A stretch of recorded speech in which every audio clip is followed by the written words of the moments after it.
This is an interview with Benjamin R. Wygal, former president of Florida Junior College at Jacksonville, March 27th, 1989, in Cleveland, Tennessee. Okay. So you're on. That's easy. You're on. Okay. Anything you want to talk about? You were talking about that period when you first started. And you were, after Dr. Wilson resigned, you were acting president for 3 or 4 months there, and you Yeah. I knew I was called down to Fred Kent's office the day that Bruce Wilson resigned, and Fred asked me. I had no idea of what would happen. There were all kinds of rumors. But Fred asked me if I would be acting president. And after we talked a while, I told him I would. And then immediately after that, Bruce resigned, and I immediately became acting president. The board voted me into that position. And so I took over. That was in April, I think it's the 17th, I'm not sure, of 1970. And then at the July board meeting, I was named president on a regular basis. I've always not used the word permanent president because nothing's ever permanent in one of these jobs. So I became president then. What was that date then, when you became president? In July sometime. Yeah. I don't remember when. It was a July board meeting. They went through a search committee, but I really kind of ignored it all because I was so busy doing everything else, and I did not apply, but it was asked if I would be a candidate, and of course I agreed to.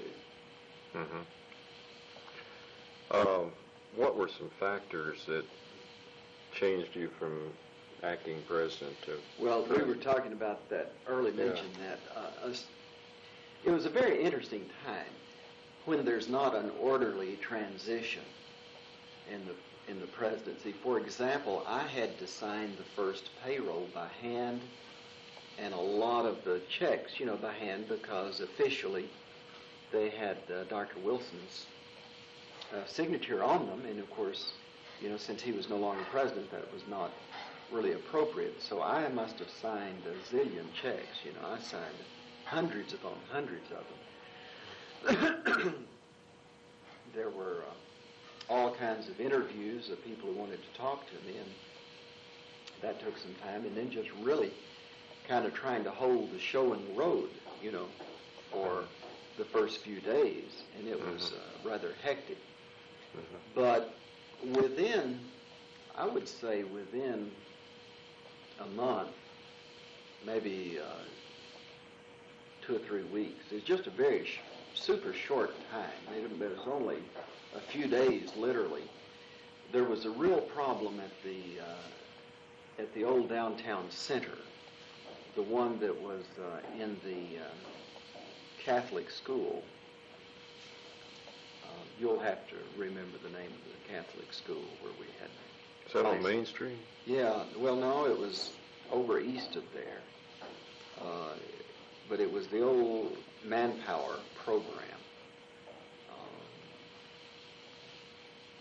And there was a controversy, no small controversy, over a teacher and an accusation by a black student that the teacher was doing all kinds of discriminatory things. And I can't remember any of these names, and I don't guess it served any purpose. But anyway, I found out they were having a... white teacher, right? Yeah, white teacher. They were having a real problem down there, and all the students were meeting, and all the black students, and I got a call and that there were outside agitators and all that business. So when I got down there, in fact, the police were there just kind of, hanging around. Harold Gibson was there, who at that time was the mayor's human relations person for Hans Tansler. And so I chatted with them, and I just went into the meeting. J.C. Green and I went down there. And it was really kind of a very uncomfortable situation. It was really, really hot weather, awfully hot. In this normal classroom, just standard-sized classroom, must have had 100 people in it. Most standing, some sitting. And they met over this disturbance? They were really upset, yeah. They wanted action, and all kinds of threats were being made.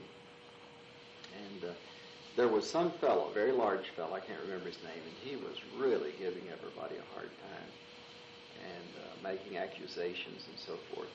So I let them talk a while, and then Dr. Arnett Gerardo took control of the meeting by asserting leadership with all of this group. And through his fine leadership, which I could not appreciate at the moment, he was able to restore some order to the situation. And these are black people demanding a teacher be fired? Yeah, right, yeah. And so we finally worked it out that we would meet with a small group of representatives, including, the student who had the major concerns and so forth, and we'd meet the next day. And just about that time, when tempers were flaring and so forth, and I was praying hard under my breath, it came the worst thunder shower in the world. It just poured rain, and that just kind of broke everything up. It was pouring in the windows, and everybody just decided to go home. And then we later met with Harold Gibson and I, and Dr. Gerardo and others met, and we worked out a very amiable situation. I had already, by the time we met, made certain determinations, and in fact did reassign that teacher to another campus because of some things I felt should have been done.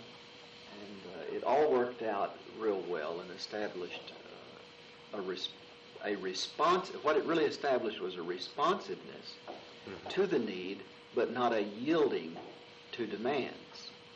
So I was able to not yield to anything and maintain my position and my authority in the situation, but yet show an interest and a responsiveness into that situation.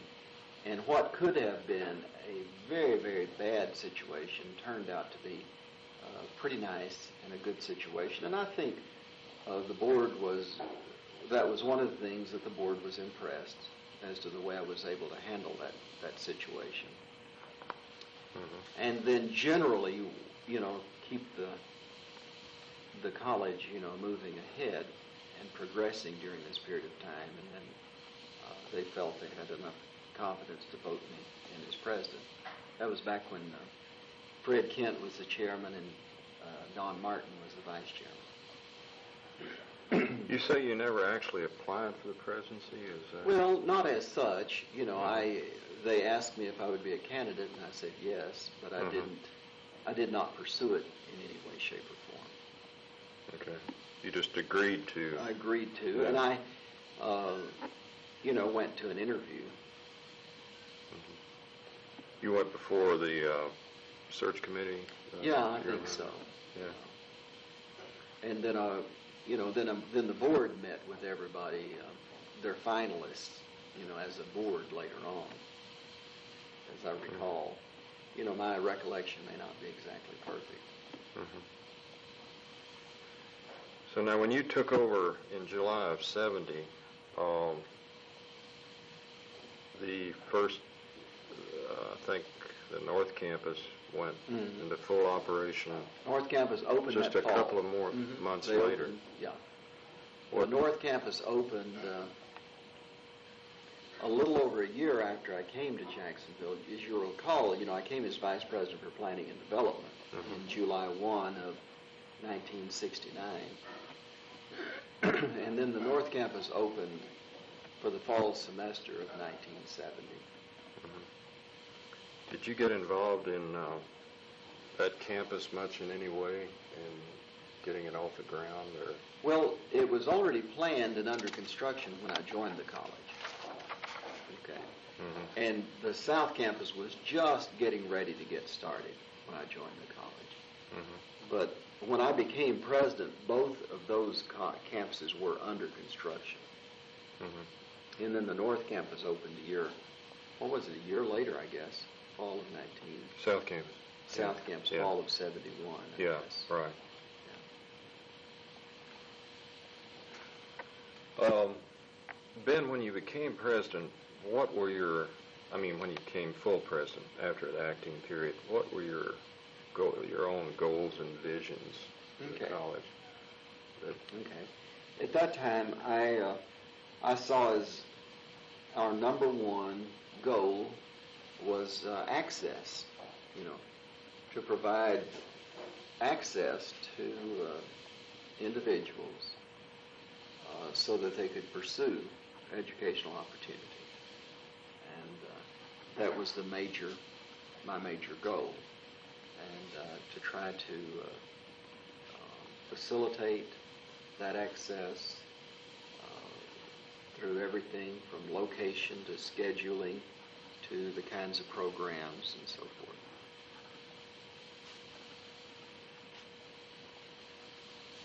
Okay. Any other?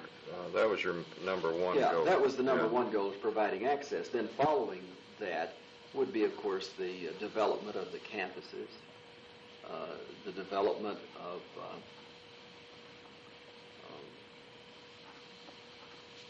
the faculty and all of the resources required. The development of a staff and program development, SPD program. Mm-hmm. A variety of things like that. But to, develop the structure, the superstructure, both in terms of faculty, buildings, resources that would provide the kind of access that would be a full community college, providing everything from vocational to adult education, as well as, of course, strong academic programs. So you saw this is a full comprehensive program right from the beginning. Oh, yes, absolutely.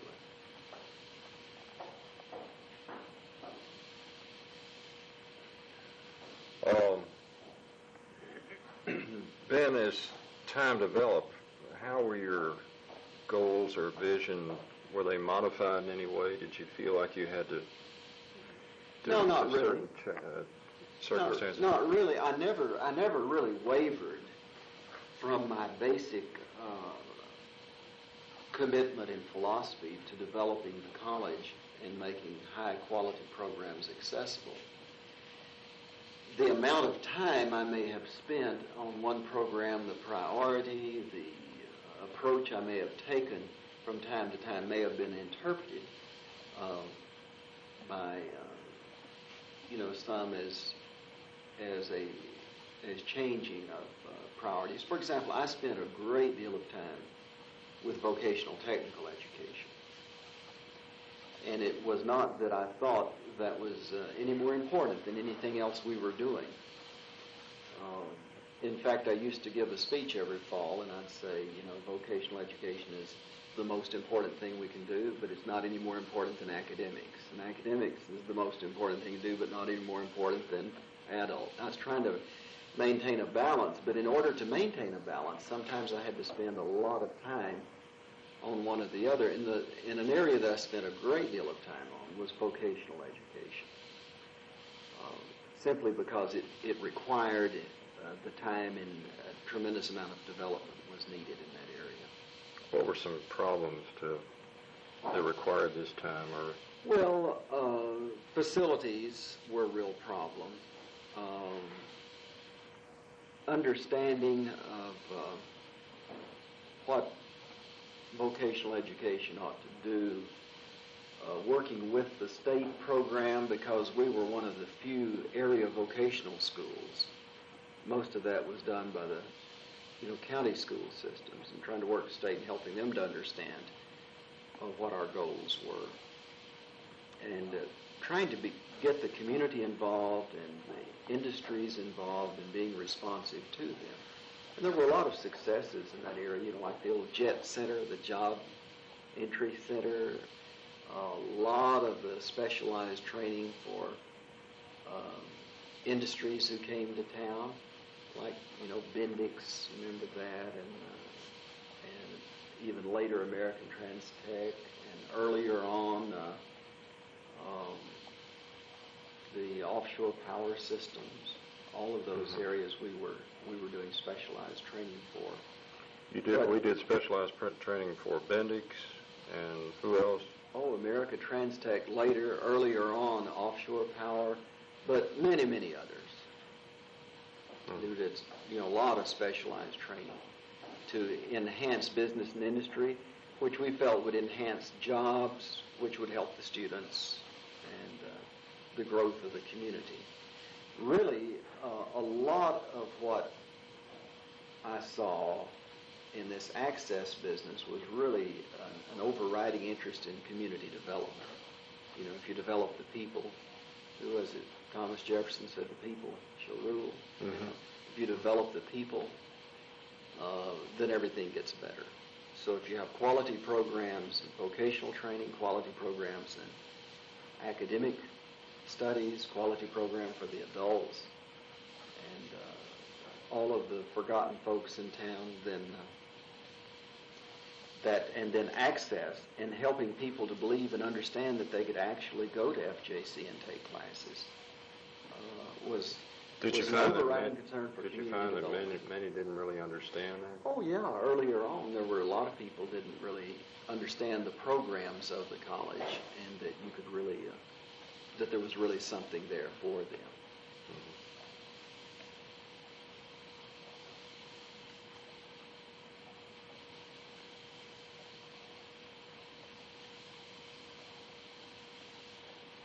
But I always felt strongly, I think some people from time to time wondered how strongly I felt about the academic program because I was so busy with vocational education and so forth, but my philosophy never varied. The understandings of it were sometimes very difficult to communicate. But I always felt like that the quality of academics had to be there, and that I always believed in standards, whatever word you want to use for that, but that the real challenge to teaching and supporting the teaching effort was to move the students to that level of achievement. And sometimes I think some folks in academics thought that I really didn't believe in quality and standards, but always did. So your vision was to move the students to that level through a variety of programs, developmental education, and so forth. Right, yeah. Everything from, in other words, we wanted to be there for everyone. You talk about all things to all people. In a sense, we weren't all things to all people, but we wanted to be there to facilitate access for these students. And if they needed remedial courses, then that's where we would try to meet them. If they needed a job, we would try to meet them with vocational. But yet the highly talented student, the valedictorian of the high school, that we could give that individual 2 years' worth of foundation in general education that would make him competitive at any university in the country. Okay, let me just... Okay. If I need to sit over closer, I can. No, I think that's picking up okay. Okay. Okay.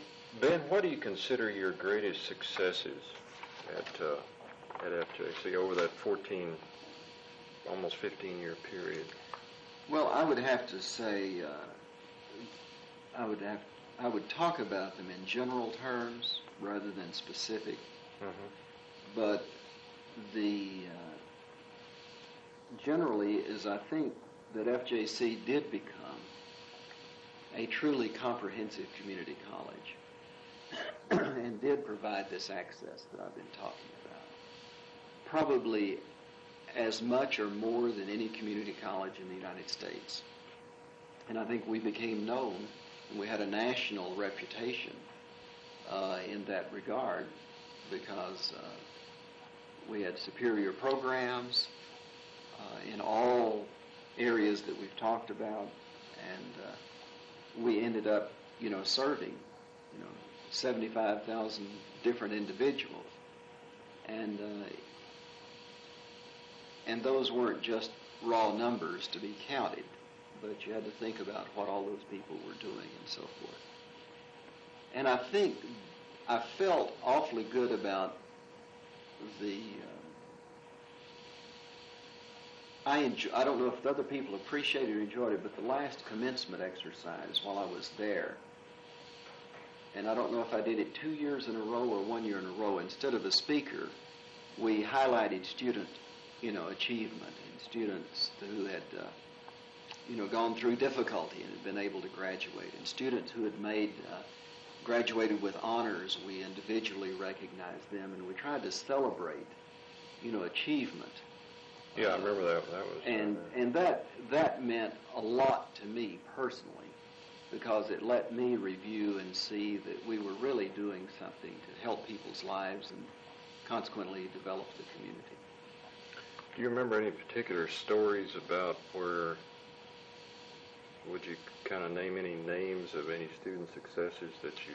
Well, I don't know if I can remember the names, yeah, but I remember so well those we did talk about at that graduating program, like the lady down in Orange Park who, during her last year at FJC, her husband died. One of her children was hurt terribly in a boat accident. Another went through a divorce.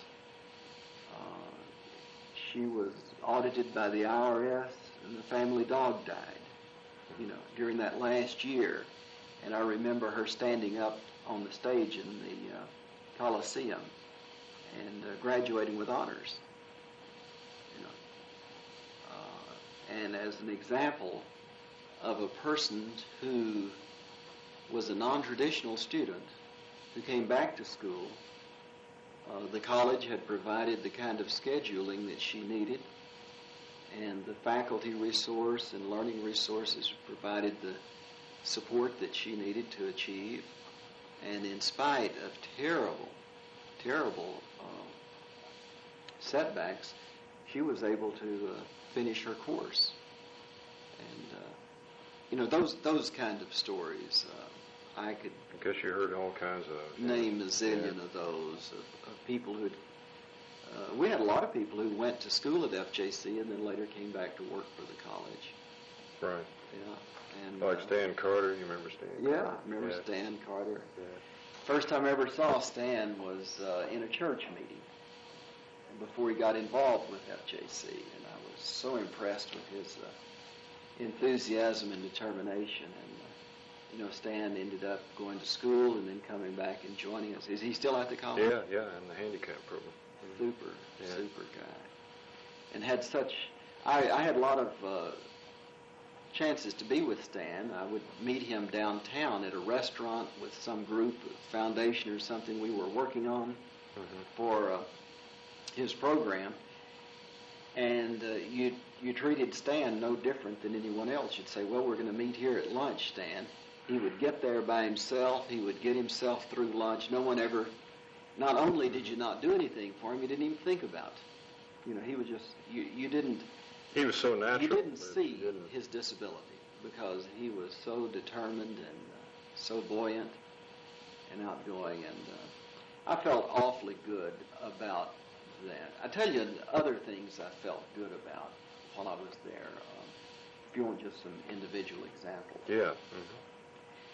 When we built the downtown campus, there were not always unanimous support for building a downtown campus. No, yeah, I remember that from the headlines. Yeah, a lot of people in the community didn't want to build one. But I felt like, this was an issue of access at that time. And I don't know whether it still is or not. I'm sure it is. But just such a strong need to do something down there, particularly if we were going to continue offering programs, because the facilities were so pitiful down there. They were just awful. I know. Just terrible, literally falling around your shoulders. And dangerous to even walk in there. Yeah. And so we will, I was determined if we were going to do anything downtown, we were going to do it with style and commitment and focus on meeting industry needs and so forth. And we did it. In fact, my staff basically tried to talk me out of it at one point, of doing that when we were doing it. And I just really stuck with it and said we were going to anyway. And it worked out real well. And I think the greatest example of that was that I met with community groups in the black neighborhoods. And the word went out that FJC was really doing something for the urban community. And during the construction of the downtown campus, when there was just a kind of a half-hearted fence around the construction site and so forth, during that time we never had any loss of materials or vandalism. And to me that was a significant response from the community that something good was being done. And the word was out, this is a positive thing throughout the downtown area, and it's to be, honored and supported. And that made me feel awfully good. And I received an award one year for community relations and so forth. So I felt... Was that from black groups? Or? Well, it's just general community relations, but it's basically in Jacksonville, your major minority, of course, was black. And so I felt real good about my relationship with the blacks in the community. In fact, I always said that I was never afraid to walk any place downtown, in Jacksonville, any of the areas,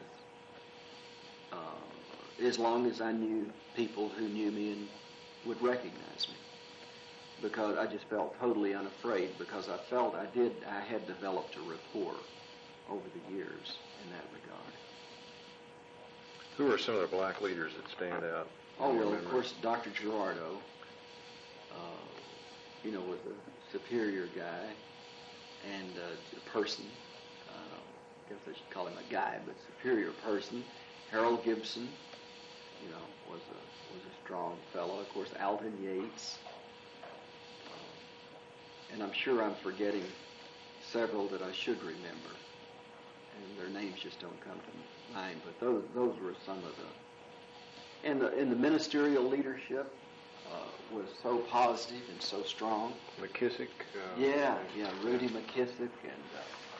And I remember I had the entire Baptist Black Ministerial Association of the Baptist churches in my office.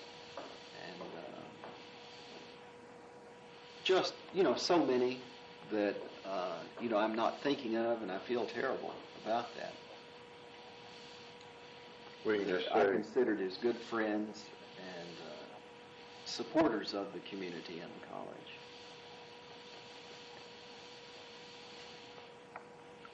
Anything about the black leadership that you saw that maybe further development of the downtown campus and maybe... Well, of course, everyone, there was tremendous numbers of people involved in the development of the downtown campus.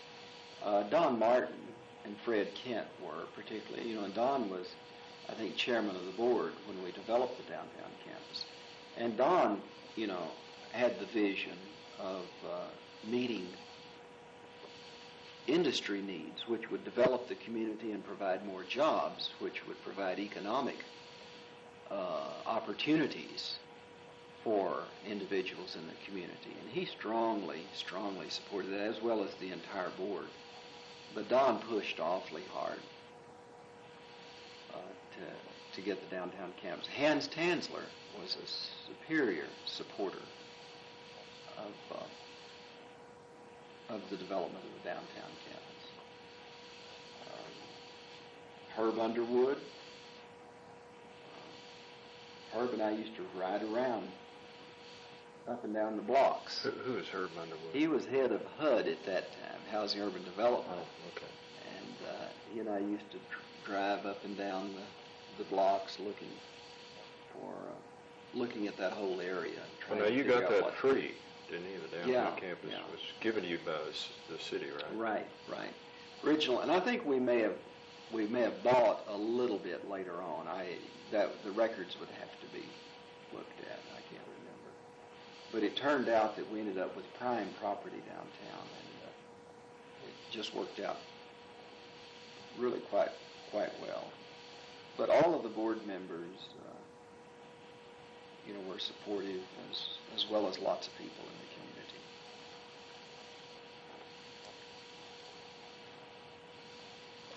Okay. So we're up to about 77. Anything between, say, 70 and 77? Me. The downtown campus opened in 77. Yeah. That would have been the third permanent campus, wouldn't it? Yeah. Mm-hmm. Yeah, Kent came later. Kent came in 79. Yeah. Kent campus was an interesting evolution going through deciding what to do. Everything from whether or not we should, build farther out west. But the old Williams property. But, the accessibility to Kent and the tradition that had been developed at Kent and the opportunity to build right there just seemed, to have lots of power supporting it. And of course, how did we get around that state law that said we had to have more than so many acres? Well, we just kind of got around it. We promoted that. Lee Henderson was a real fine person to work with in that regard, and with people like Fred and Don Martin, just working together, working our way through, we somehow managed to get that site approved. We had a study done at one time by a fellow named Geiger, who built the U.S. Pavilion in Osaka, Japan, and was consultant to all the major covered domes in the country. And we considered we had a little grant from somebody. We considered doing an air support structure for Kent. But the study just didn't come out strong enough to support that kind of thing. Plus, it would have taken, the study would have had to come out so well and would have taken an extraordinary amount of selling, to get everyone to support such an idea. It was a very, very, innovative revolutionary kind of an idea. The study, though, helped us a lot in talking and figuring out relationships, and the whole concept of a campus. And then when we did build the campus, the Kent campus is different, the way it's laid out and so forth. And I think a lot of our thought processes were helped considerably by those kind of things. You went to a fast-track kind of construction for Kent, didn't you? Mm-hmm. Which meant you built part of the campus. Right. That was an extraordinary process. Yeah. And I remember Kermit Miller worked very, very well in that regard, in that we had to, take down buildings and, one at a time, and reorganize and move classes around and keep pushing and shoving so that we could maintain a full academic program there, and at the same time allow space for buildings to be built in and around in between. And it was really, you were there during that time. It was really kind of an exciting time to see this thing built up and having to move up right around. Everything just growing around. And then that last summer, I guess it was, when we didn't have classes there, and we kind of got everything cleaned up. But it was extraordinary project. But I think that was a very exciting time. Well, how were we able to do that? What kind of management techniques did you employ back then? Do you Well, remember? we had, FJC as a multi-campus, multi-location college, management-wise, has always created tremendous challenges in trying to keep things going. I know things were organized and reorganized before I got there. I organized and reorganized, several times while I was there, and I understand the college is still, moving around and so forth. And I think that's a function of trying to, I don't see it as wishy-washy. I see it as an interest in trying to use people and situations and the times best to try to maintain a handle. Now, one of the things we did at FJC, which I still think is the philosophy, is we tried to remain a single college with multiple locations rather than a multiple college kind of a district where you could just let each campus have its own programs and make its own determinations and run the central administration pretty much like a state office. We determined not to do that, and I think the college is still determined not to do that. We want consistency from campus to campus and a feeling of being a part of a whole. And so consequently, things always change a lot. I think sometimes some of the changes are built around personalities, but usually the changes are just an effort during those times to try to coordinate things better. What specific changes did you? Well, for still going. Yeah,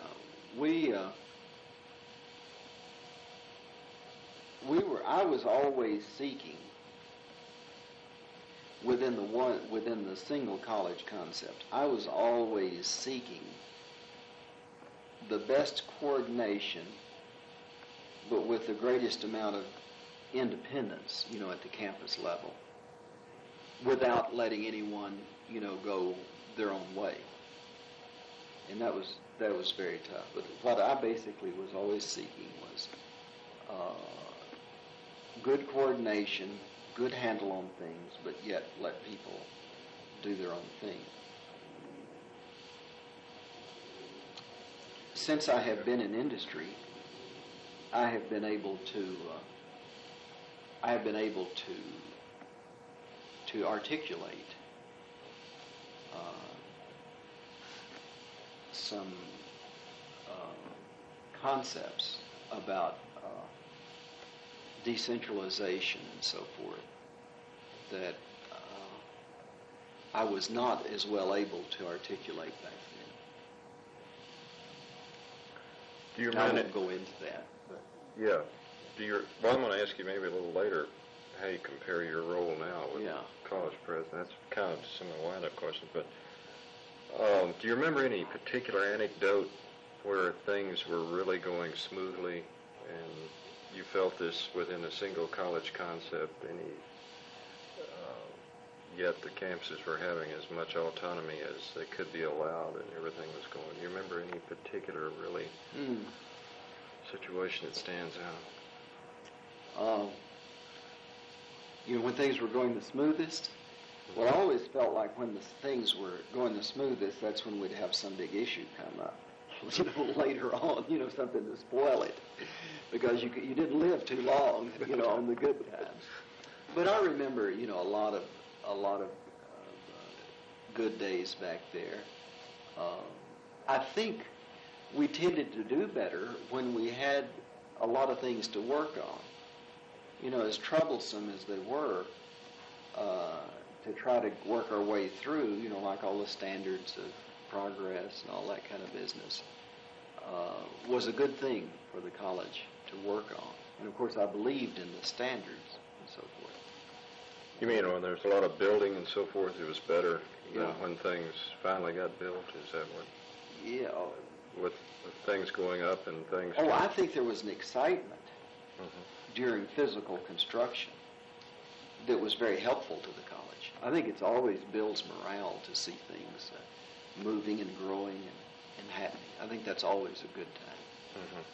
But once we had the campuses in place, there was always additions to be made. But I think as we began to try to, focus more on the academic program, it was important.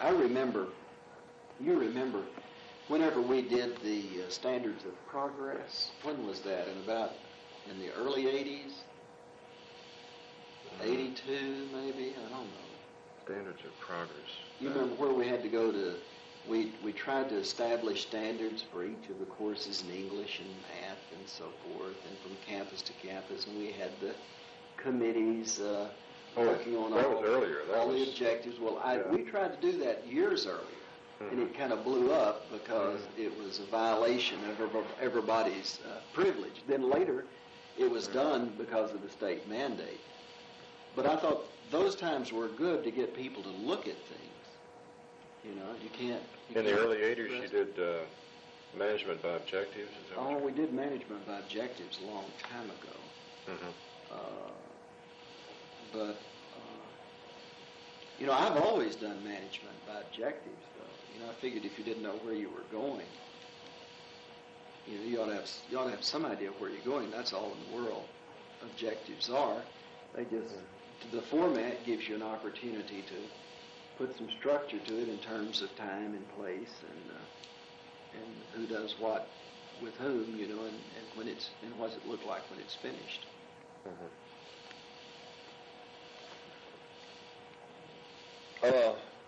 Ben, what is your view of the controversy that started developing in the early '80s, but did you see that growing before the '80s around your presidency, where you mentioned learner performance objectives? Do you think I remember that. Yeah, the old LPOs. I couldn't remember that.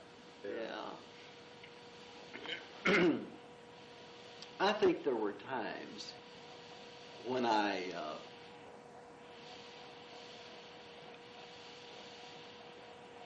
supported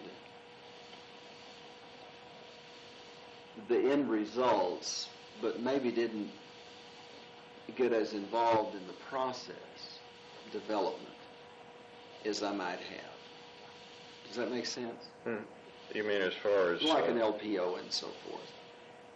There's nothing in the world wrong with LPOs. That's what you have now at the college. Like in English and math, and there are a set of standards and a set of objectives. There's a set of statewide objectives and all that business. Yeah. See, ultimately, you got to the point.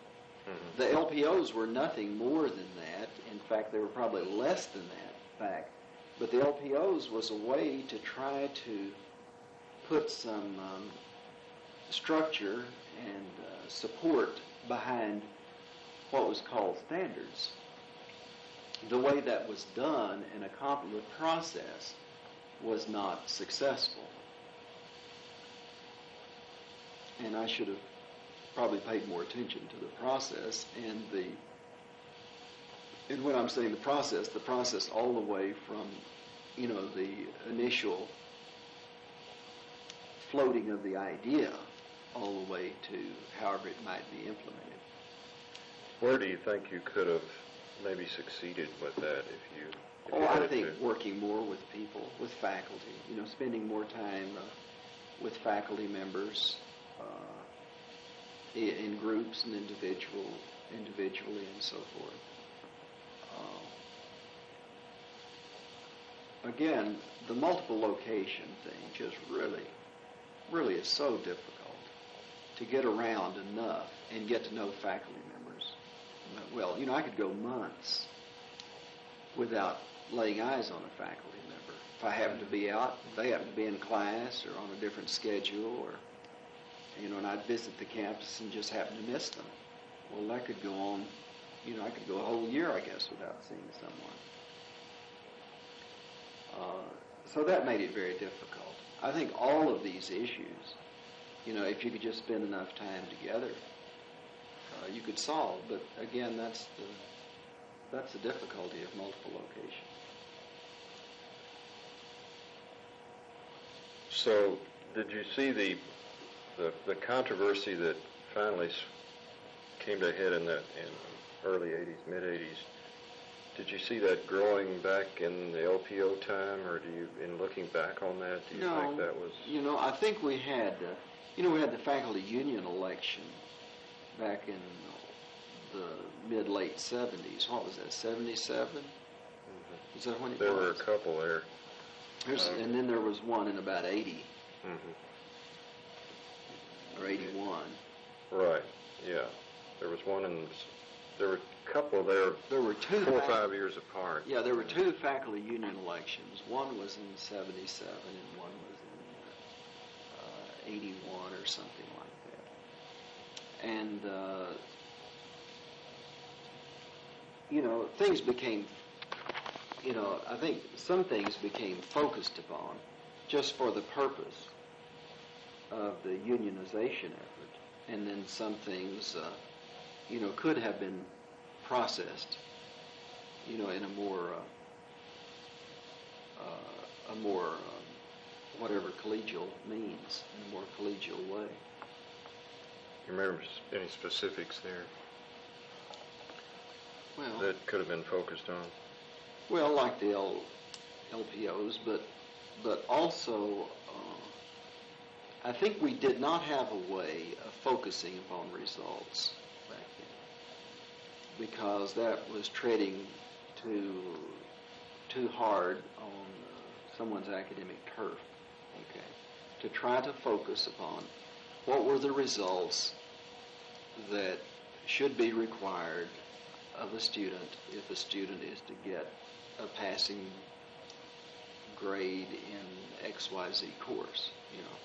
Like if a student passes college algebra, what are the things that student really ought to know if we're going to put that stamp on the student and say, hey, this guy's passed college algebra? I don't think that's much to ask, but it was so violently opposed by some and came.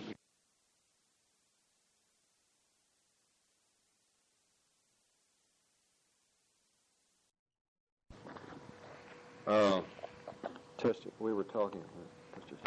It was like the newspaper had an agenda. So von Germer, and I can't remember the other fellow's name, came over and investigated all of my travel, which we openly gave to them, let them look at everything on earth. And then I had a meeting with them, and they had lots of questions to ask and lots of strange accusations to make which they couldn't support.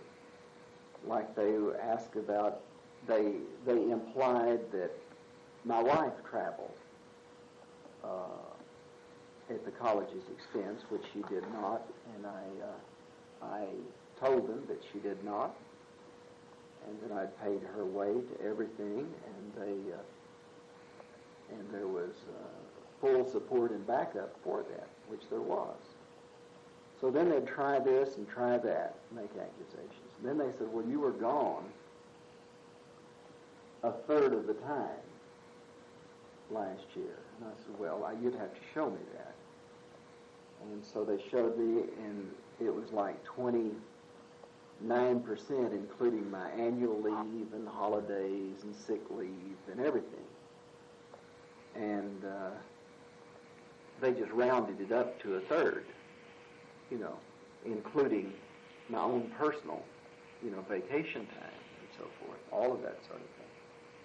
And then they acted like in the interview that they were just including that into part of a story on international education.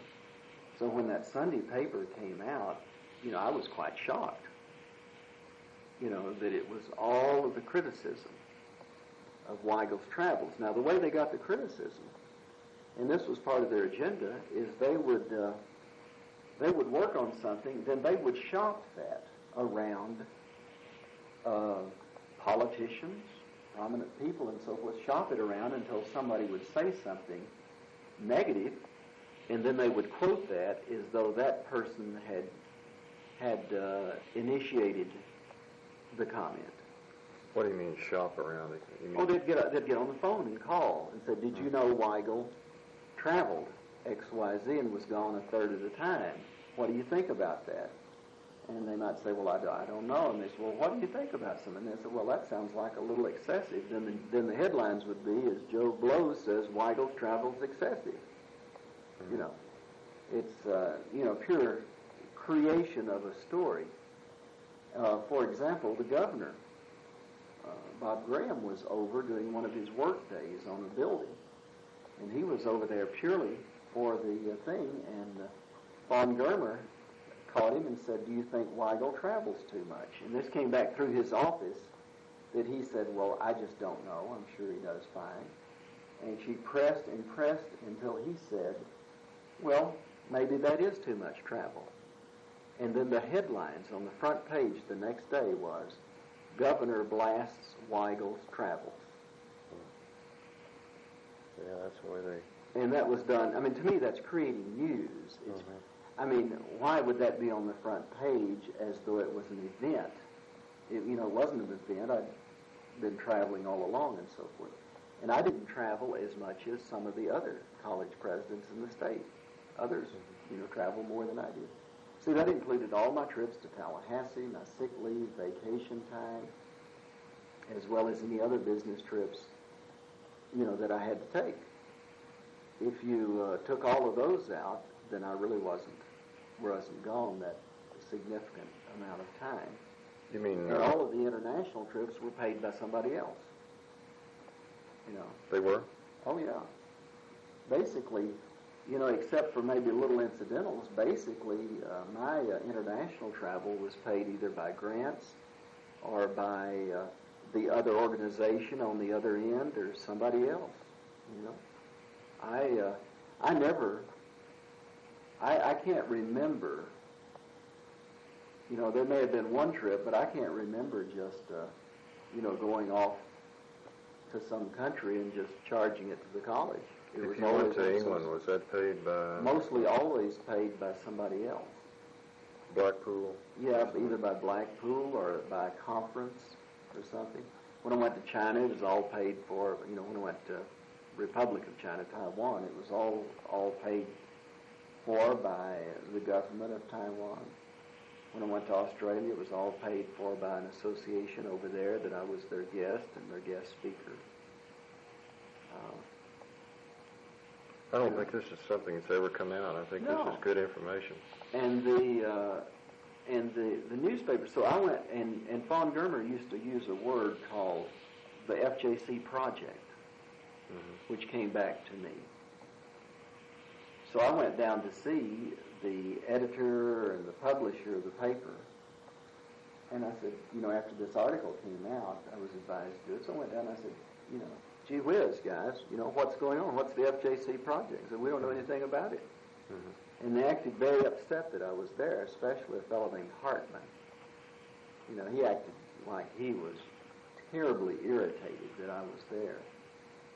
And I said, I just, want to know, how we can work together, what's the deal? And they said, well, you just better understand that the college is wide open to us any time. We understand our reporter's having a hard time getting information. I said, well, she's gotten everything that she's asked for that she's supposed to have. So I don't know where that came from. I may have made them mad. I may have irritated them by going down and visiting with them. Was this before the big article? That was right after the big article on my travel. So then I remember one instance where Von Germer came in one day, and she came in to see Connie Hoffman Robbins. And this was just before Connie died. And she came in to see her and said she was not giving the information. Connie just opened the file drawer and said, here, this is all available to you. Have at it. And then the newspaper sent their lawyer over there because they thought we were withholding public information. And Vaughn went down to see Connie, and then they all walked down there, the lawyer and so forth. I was not in the group. And Fauna attacked Connie in front of me and said, she won't give me information, she wouldn't do this and she wouldn't do that. And Connie said, look, I just opened the file drawer for you. I mean, she created controversy and created confrontation that really wasn't there. And we made her, when she went through any personnel file, under proper procedures, we had a clerk sit there with her while she was looking at somebody's file, and we would not let her look in, the private, confidential section of the file. Buckley Amendment would stop that. Yeah. And none of our faculty or staff wanted them, to do that. So we protected that, and she was terribly irritated that we would have a clerk or someone sit there while she was doing that. Terribly irritated over all that. But mostly what she did was she would, they were terribly irritated when they went through my travel. That big article? Mm-hmm. They were terribly irritated that they couldn't find where I had overcharged or had made, got reimbursed for something I shouldn't have or something. They couldn't find a minute or a penny wrong in that whole business. And thank goodness for Gene Jones, who, helped me double check all my travel. And I was always very conservative. I would err, if I had to err, I'd err in the college's favor, But basically it was 100% correct. I never erred one way or the other. And they couldn't find it. They would check, for example, if I'd gone to a convention, if I'd claimed a meal or if the meal was included in the banquet and the registration. They would check the flight times to see when they got here and when I showed myself back and all that kind of business. And they couldn't find a penny or a minute all. And I think they fully expected they would. And I think that irritated them greatly. In fact, they said sarcastically to me in that little meeting when I reviewed it with them that very sarcastically, well, it's perfect, or something like that. Yeah, they were obviously irritated because they couldn't. They didn't get their prime story then. They didn't get their prime story. So then they went all, but they misrepresented it so much to show me gone a third or whatever, when in fact that third included sick leave, vacation leave, whatever. Included all of that stuff. And it really wasn't a third. It was like, I can't remember, 29% or something. So that was a major fudge of proportion. But once you do that, and they've got, the printing presses are in their building, they can do whatever they want to. Mm-hmm. And apparently they got on a line and they just started going for the throat. Mm-hmm. That was a terrible, terrible year. Yeah, it really was. It was such a,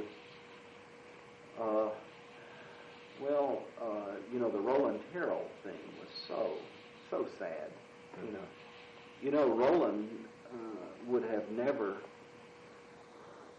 had that problem if he hadn't discovered that he had overcharged and paid it back. There had been no way to have ever known it if he had never paid that back. Mm-hmm. See, he paid back the money that he found he had charged a trip that he ended up not making. Mm-hmm. It was one of those non-receipted trips. Mm-hmm. Like you go to Tallahassee or Pensacola, wherever he went, you just get so much mileage and so much per diem, and you don't have to have receipts. Well, in his haste, apparently one of those went through. He signed it along with some other things. And when he discovered it a year later or whatever, he was doing a travel package. Mm-hmm. He said, my goodness, $250, whatever it was. Mm-hmm. So he ran down and gave a check to the business office. That check was that payback was what got him in trouble. If he had never paid it back, if he had set out to cheat the college, he'd have never paid it back. Mm-hmm. And he would have never been caught. He got penalized for being honest. For being honest, he got penalized.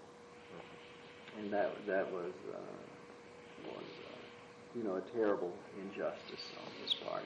And the way that was just pushed and pushed and pushed and pushed and pushed, as though he had, committed some terrible criminal offense. Now, if someone had cheated, on their travel, then, they should be prosecuted. And I think my record will show that I always took appropriate action when someone, obviously violated something. I think my record will always show that I did that.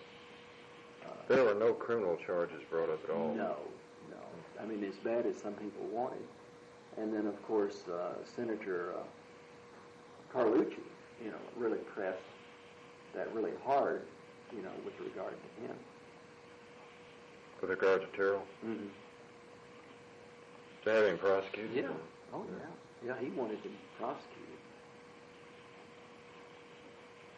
But Roland, I'd like to say, did a superior job with, SPD and organizing that program in international education and so forth. And I don't know, he may have rubbed some people the wrong way, but, the guy's heart was always in the right place. I always got along perfectly well with Roland, and Sue did too. She's probably. Well, he's a creative guy, and and I think we got more out of SPD money back then.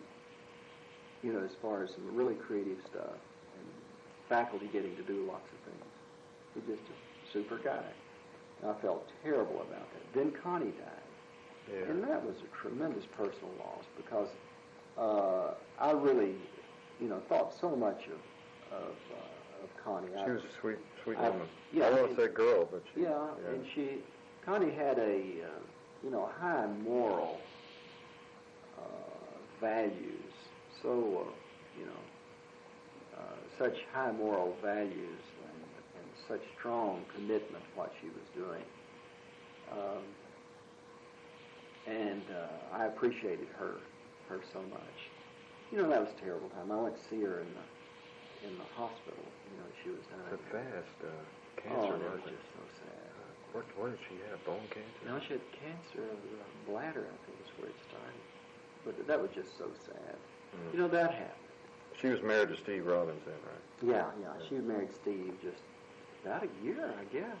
About a year. Less than a year, I think. Yeah. And that was so sad. Then Jean Jones had some sort of aneurysm. Then Jean had an aneurysm about that time. She told me about close to death, So you add these things. Then poor a faculty member, I maybe shouldn't say her name, maybe she's still at the college, maybe we shouldn't quote this, but the lady at the North Campus who... Hosendorf? Yeah. Who made the report and stuff like that just killed me. And I had no choice but to take the position I took in that regard. And that just, you just kept... I mean, it seemed like every day there was a major thing. And then Walter Gerald. You heard the latest on him? Yeah. And then all of that, just, what I have to say about Walter is Walter was a very good friend of mine. And there's nobody, and I knew him well, traveled with him a lot, spent tremendous time. And when he was accused of that, I mean, there's absolutely no way on earth, I could have ever believed it or thought it or anything, He was such a tremendous supporter of mine. You had no inkling of any... Absolutely. Oh, I was just shocked. And I supported, Walter, I was friends of Walter without regard to whatever he did or didn't do.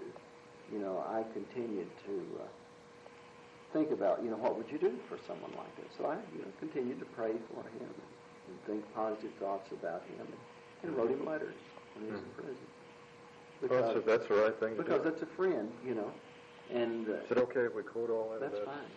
And I have no way to, I had no way to judge the man, and except to know that my relationships with him were just so above board and honest and supportive and strong. I mean, that was so sad.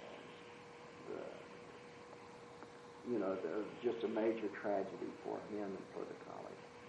Do you think he had some brain damage or something? Well, I don't know. Maybe a tumor? I just don't know. I I'm just off the record. I really don't try to think about it, really.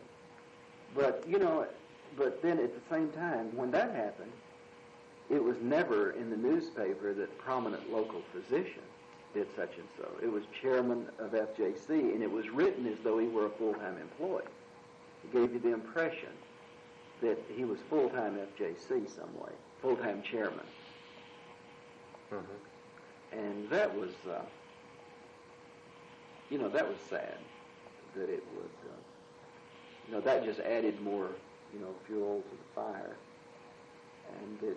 Well, Sue and I were talking coming up, Ben, that there are 3 or 4 things that happened, including this thing, that whoever was sitting in the presidential chair would have had no control over it. Yeah, all of those things that happened that year, I was totally helpless. There's no way you could I had no prevent control, it. and all I could do was respond.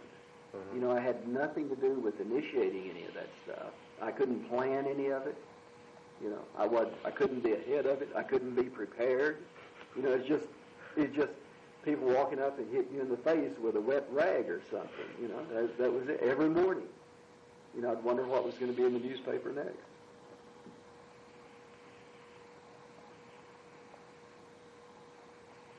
And I'd had my run-ins with the news media and had been threatened even before by news media. I had a news person tell me, "I'm going to get you." Really? Oh, yeah. Really? You can put that off the record, Ernie Mastriani. Oh, really? Is he still in Jackson County? Yeah, unfortunately. Yeah, he's in the tax assessor's office now. Yeah. He said, "I'll get you." And he didn't. He quoted me. Remember we had that fiasco with the whatever that video fax machine. Oh, yeah. With that study and so forth, and decided that it was a great idea whose technology and so forth never came together at the right time. Mm-hmm. But it was still a good idea and so forth. And he quoted me as saying all kinds of things that I never said. Mm-hmm. Like that final board meeting, when the board voted to just put the thing in mothballs, and they had done their study. In that meeting, Ernie wasn't there, and I did not open my head purposely. Mm-hmm. I just sat there and stared while all the report was made and the vote was taken and everything. Never made a word. Mm-hmm. And then on television that night at 6 o'clock news, it was Wygal finally admits, and all about what I had said in the board meeting. Mm-hmm. But anyway, that's the book. But and then they just kept on and on. And then, of course, meantime, the faculty union was having a lot of fun with all of this in a very destructive way. But they were doing, but they were looking for issues of any size, shape, or form. So they were having fun with it. And then the Lewis, Missouri, what they call that? Duval Delegation Investigative Report. Yeah. Probably my... Wasn't there a Gerardo on that too? No, he's just those guys. He was head of the delegation. Okay. He didn't know. Yeah. Those guys were kind of like loose cannon on the deck.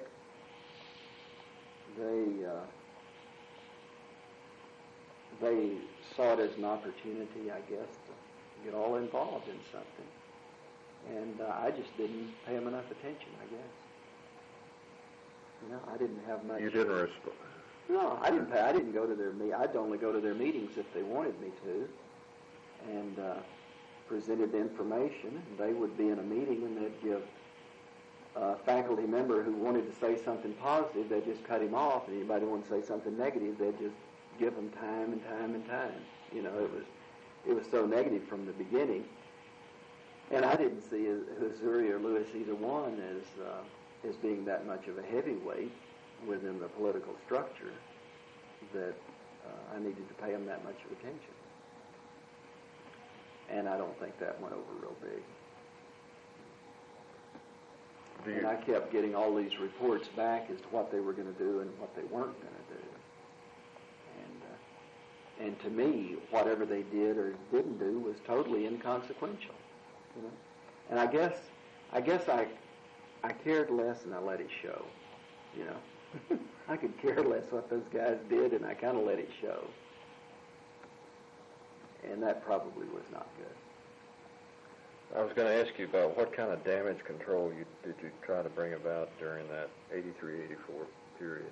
It was very difficult because you couldn't get much of attention to what positive things you wanted to say in the news media because of all the negative. And even if they covered something positive, that worked the negative into the story. I did a lot of speaking at a lot of clubs, organizations, and got good support. You know, I felt my community support was very strong, and I had 100% support from my board of trustees. Yeah, that's what Fred Kent said. Yeah, I had 100% support from everybody. Always did have, and my decision to leave the college was purely my decision. And I'm sure that everybody would tell you that. Have you interviewed Nate? No, not yet. Yeah, no. interviewed Nate. Yeah, it was. Yeah. I came to Nate and said, "Look, you know, I'm tired. You know, I'm weary. I'm gonna leave, and let's see if we can work out a way for me to gracefully exit."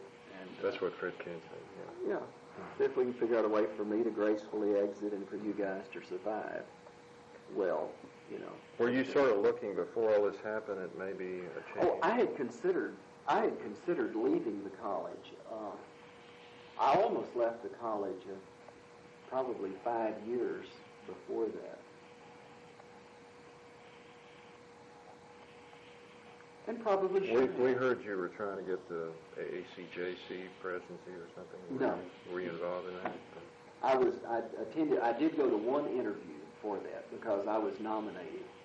I didn't press that, but I was nominated. And I did go to one interview, and when I went to the interview, I decided, we collected, I think in the interview with the little committee, we both decided that I didn't want to do it.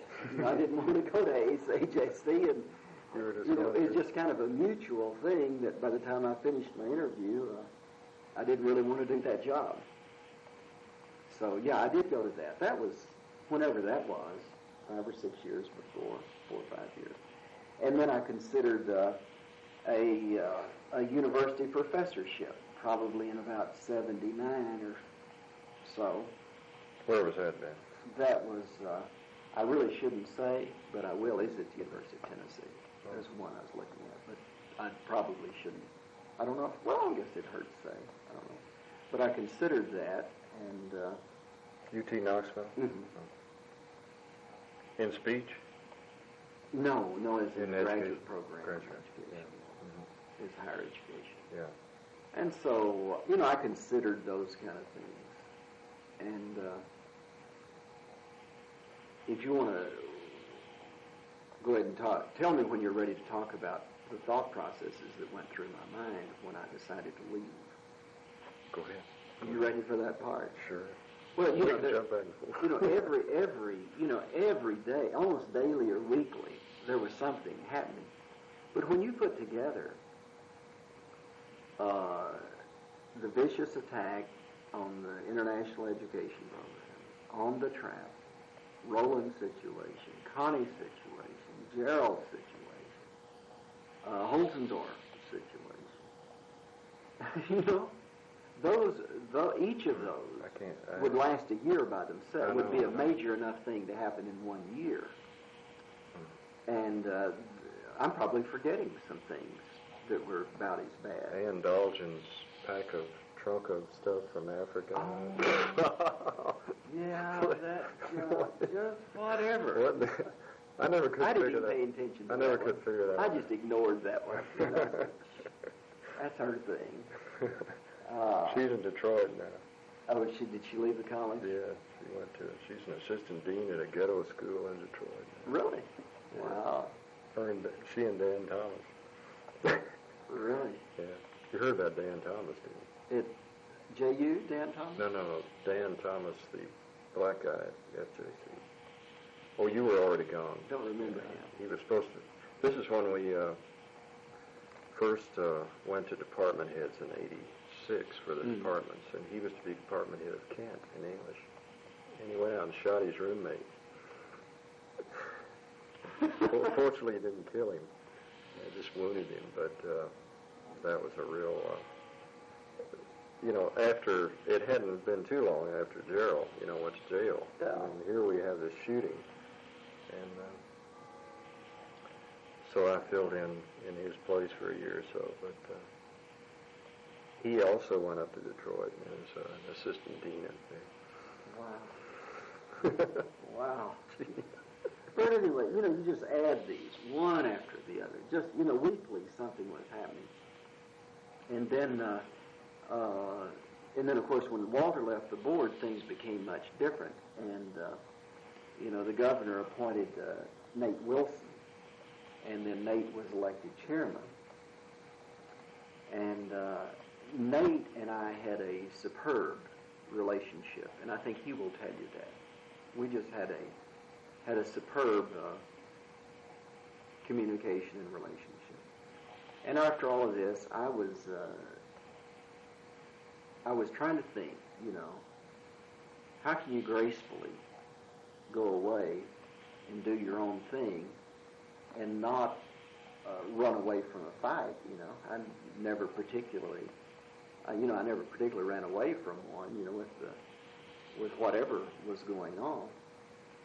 But yet, I just was tired. I was weary of the situation. I just didn't want to do the things that I felt like I probably would have to do politically and so forth.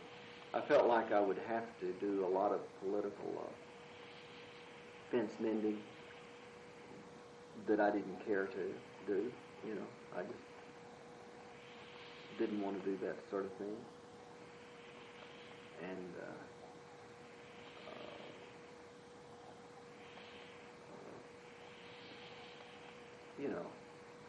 like with, Missouri and those guys, I had basically didn't have much respect for him and the way he handled that whole situation, nor Lewis. Just didn't really have much respect for them, the way they handled that, and I just didn't really want to try to win them over.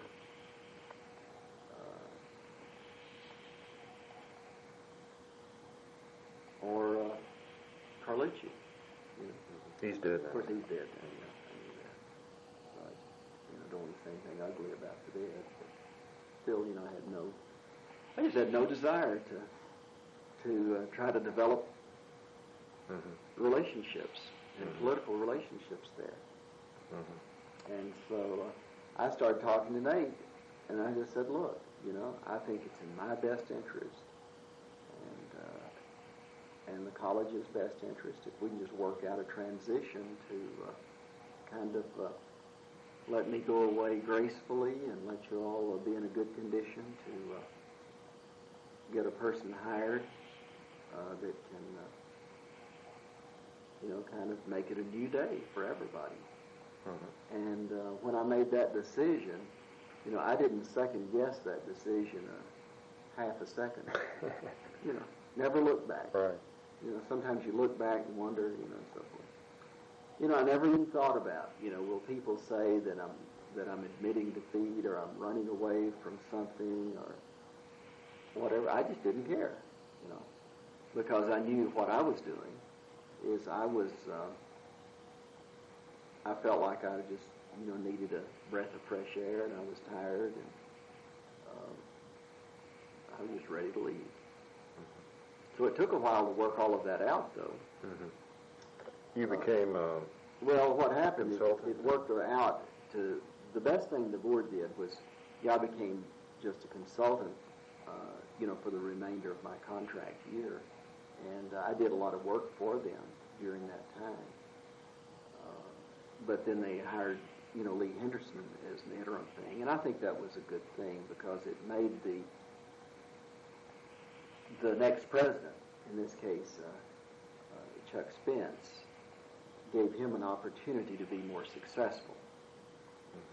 I think that little breathing period of time with Lee there that helped.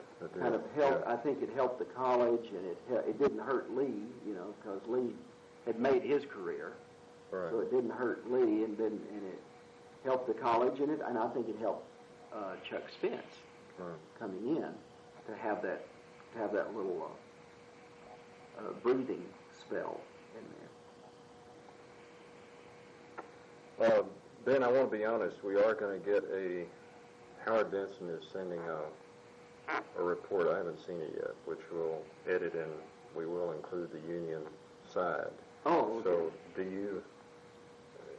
to do otherwise would be to ignore a force, whatever. You said once about that you underestimated the union, or do you want to go into that? No, I don't think I ever underestimated the union.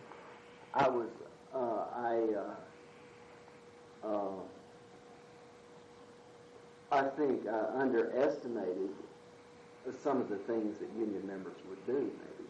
Let me just say, what we're getting from the union is a complete history of the union, so I'm sure there'll be some critical things. Yeah, that's fine. Is the union in power? No. They've never been. No. Yeah, of course, I think that's the major statement. We hear there's going to be another election. That they've never, but they've never gotten recognition, official, formal recognition, and I think that says something. I think the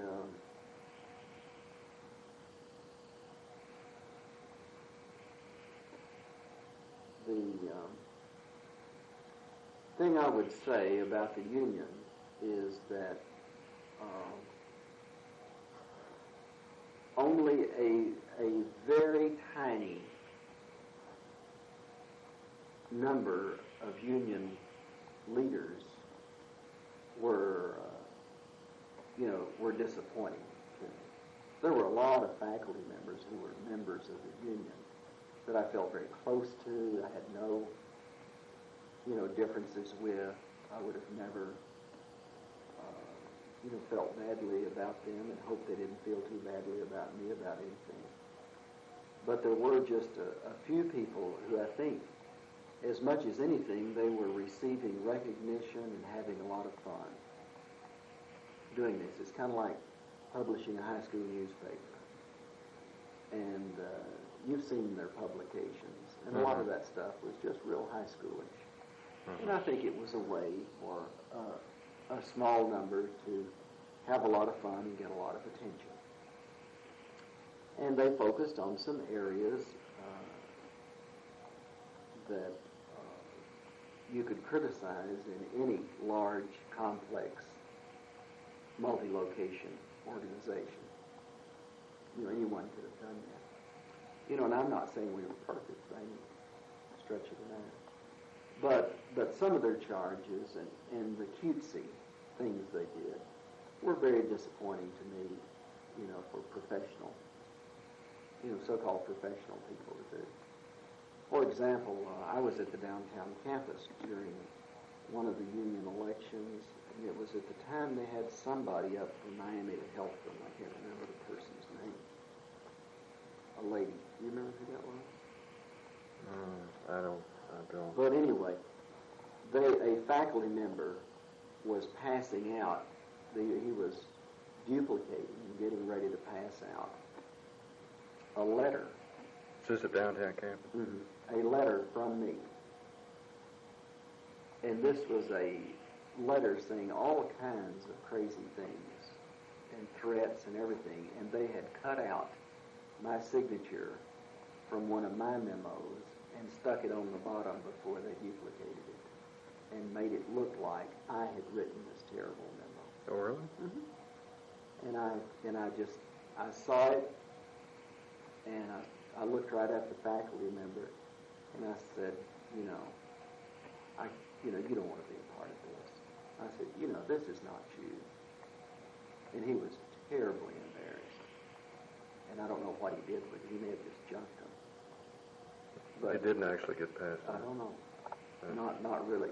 But it was really, it had gotten that far that my signature was being cut out and stuck on things, that I didn't produce.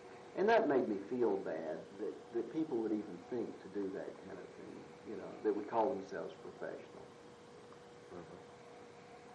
And, and a lot of their literature and so forth was very unprofessional in the way it attacked people and so forth. And that's consequently the reason I ignored a lot of it. That probably, maybe I shouldn't have. I don't know. Do you think the union leaders were with Missouri and Lewis? I mean, were they hand in glove or? Well, there seemed, I can't say, but there seemed to be a lot of stimulation from them to Missouri and Lewis is what was reported to me. How did I know? I don't know. But I think they were being highly stimulated by the union, particularly with a lot of information. I tell you another person who I understand provided them with, quote, information, unquote, was, I can't remember his name. He was the vice president for instruction, Lightfield. Tim Lightfield? Yeah, I don't know if, I didn't know true or not, but, there was an issue about a Southern Association report that Tim was involved in. And one of the sections was poorly done, and we asked them to redo that section because it was so poorly done. And then after it was redone, then someone accused us of trying to reshape the SACS report, which we weren't trying to do. It just was so poorly done. But that's what I had heard, that was reported as though we had manipulated the SACS self-study in some fashion, which we had not. You mean our part of it, that what was written was poorly done, or what do you mean? Our part, a committee that Lightfield had worked with or something, was one section was poorly done and didn't have the right, it wasn't focused upon the right thing and so forth, and we said, you ought to redo this, and he was not happy about that, but they redid it, and then that came off to somebody, and I was told later that he was still smarting from that, and that somehow somebody got his impression that he felt like we had fiddled around with the SACS report, which we hadn't. The self-study. The 82 self-study? I guess that's what it was. That was the last one, yeah. But that may not be worth mentioning, I don't know. Yeah, that might be hard to substantiate. Yeah. But anyway, though, there were a lot of people using Missouri and Lewis as an opportunity to, get their licks in or to get something off their chest. Ben, what would be your defense of your travel? In other words, can you point to specific benefits of your travel? Well, to begin with, on my travel, I had to go to the state a lot. And those are obligatory trips to keep up. Go to President's Council meetings, go to other meetings to keep up with what's going on with the state, because we were a state system. I don't have to support my vacation and my sick leave and so forth. Everybody's entitled to that. The international trips did two things. One is a direct result. We were able to have some faculty exchanges and some student involvement in some of those things, faculty development programs and so forth. We built a lot of bridges, like to Taiwan. As a result of my single trip over there, we had Taiwan educators on our campus several times, and they paid their own way when they came to see us, and they paid our way when we came to see them, And it built a lot of confidence. It was kind of like, when we have to remember that while in the United States we have become so egalitarian or democratic in our thinking that we don't pay as much attention to a protocol and so forth, as other countries do. It is very, very, it was essential for the Republic of China for me to appear there as president of the college before they did any exchanges or anything. It was a protocol kind of a thing. And we had to develop, in England, for example, I had to develop a rapport and a trust with those guys, about programs. And as well as a variety of other trips. So there's just, due to the nature of the office of the presidency, there's just a lot of protocol kind of things. But I think the total international education, and I think the vindication of it is that it's coming back strongly now, isn't it? Yeah. That it's a good program. Always has been a good program. It was just a way of stirring controversy during the time. And it still has many benefits for a lot of faculty members. Then other travels was like AECJC. I felt it was important to be involved. I don't recall if the year they were doing that, if I was on the board of AECJC. I was heavily involved in the Southern Association of Colleges and Schools and spent, travel time with them. Most all of that was at the expense of the Southern. For example, if I was on a visiting team, it'd be at the expense of the Southern Association. I had an opportunity to chair a highly innovative, non-traditional visitation for the self-study for Dallas, and they all went on when all of their colleges went on the same schedule, and they were using their new Dallas Community planning College system. Yeah, they were using their new planning system as the basis for the thing, and the Southern Association selected me to chair that, and I thought that was quite an honor for me and the college, plus a tremendous opportunity for me to get an in-depth look at another institution. Well, they have wonderful educational television. Yeah, and so I was out there every 6 months for 2 or 3 years, to visit Dallas. So that was travel that I think had a direct benefit on the college, both from what I learned about their planning system while I was out there, as well as a sense of service to the Regional Accrediting Association. And you always learn about those trips, but it's important to be involved because that's a part of being in the educational community. Can you remember any one specific that came out of the Dallas trips that benefited us? Well, yeah, I think the understanding of a results-oriented, kind of planning process that we were trying to institute, during all the problems, but trying to get involved. So there was a lot of benefits from that. Southern Association had a lot of benefits. I served during the time I was at the college. I don't know if everybody knows that. I was on the board of AECJC. I was on the executive council of the Southern Association of Colleges and Schools for all the universities and colleges in the Southeast. What's that called? Executive Council. Executive Council of Southern Association? Yeah. And I chaired the Committee on Standards and Reports. I was on the Appeals Committee. So, I was very involved in a lot of things that is a part of being a good citizen, as well as, a learning process. So there were definite benefits to FJC in that regard. Then I had to take trips to Washington to work on grants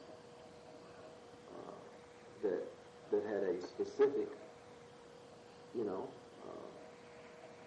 positive result. Work on college grants? Yeah. I did. Did you work on that foreign curriculum consultant grant, or was that?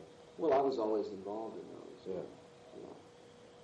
I We was can say heavily like involved. the foreign curriculum Yeah, consultant. so I was heavily involved with Steve Wise and Roland Terrell on all of those international things, and developing those.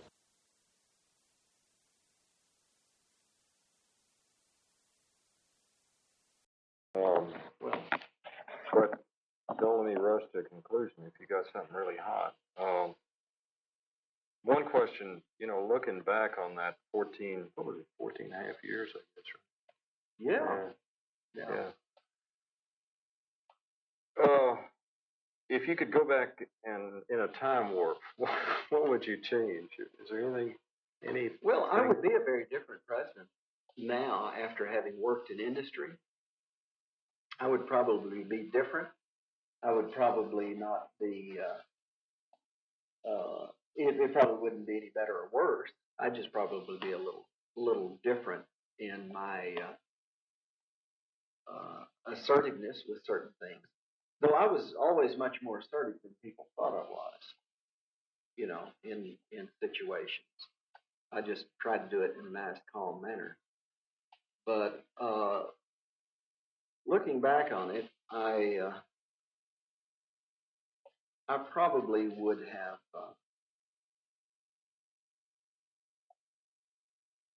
I don't know what I would have. I'm very proud of the progress the college has on it. That was going to be my next question. What are you proudest of the 14 years? Well, was the growth and the development and the maturity of the college and the quality of the programs.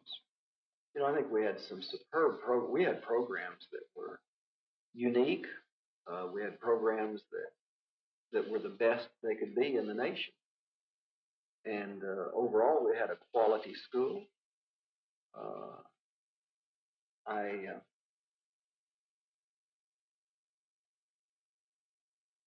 I was super proud of the community development that we were involved, of developing people.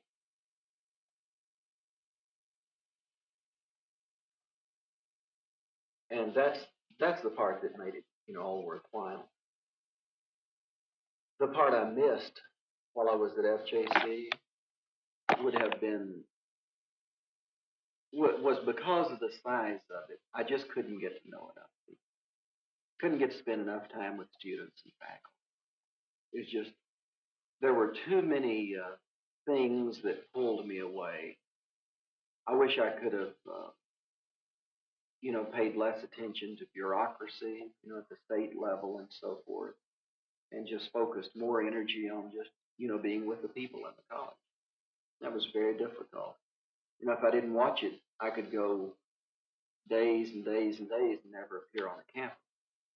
And so I had to really work hard at getting around and visiting. And that was just so quick and fast sometimes. That's the biggest disadvantage for anyone in a multi-location situation. It's just getting around and getting. As Chuck is finding out. Yeah, anybody. It's just so difficult to get that done and get all the other things you have to do. I was very proud of the way I worked with the board over the years. I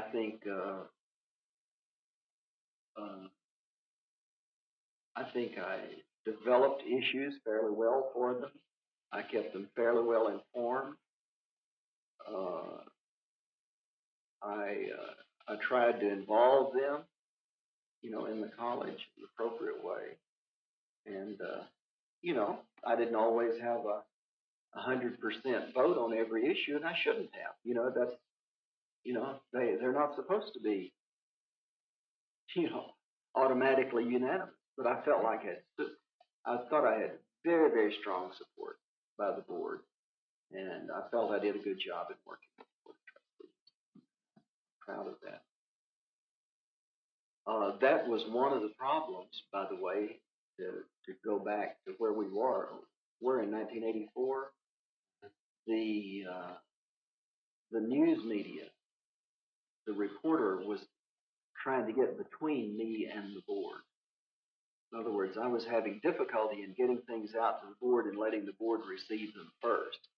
In other words, if something were to be exposed publicly, like an agenda or what have you, or maybe certain information, and it was mailed or hand delivered to the board and given to the public at the same time, she could get on the phone and call a board member before they quite got it and ask them all these questions and embarrass them and then make them feel like I had not kept them informed.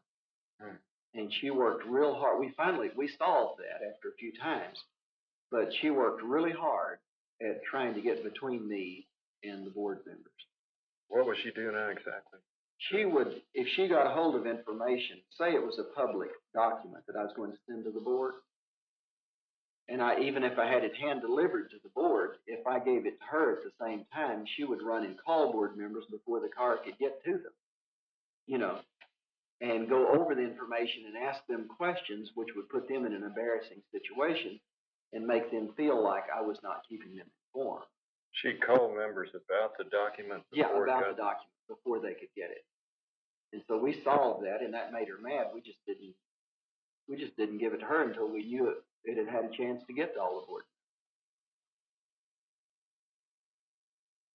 And she would, ask questions about it or make statements about it that a board member just would not be able to deal, wouldn't understand, wouldn't have it before them, and just, couldn't deal with whatever she was asking, and it would be embarrassing for them. But overall, I felt very proud of the way I dealt, with the Board of Trustees.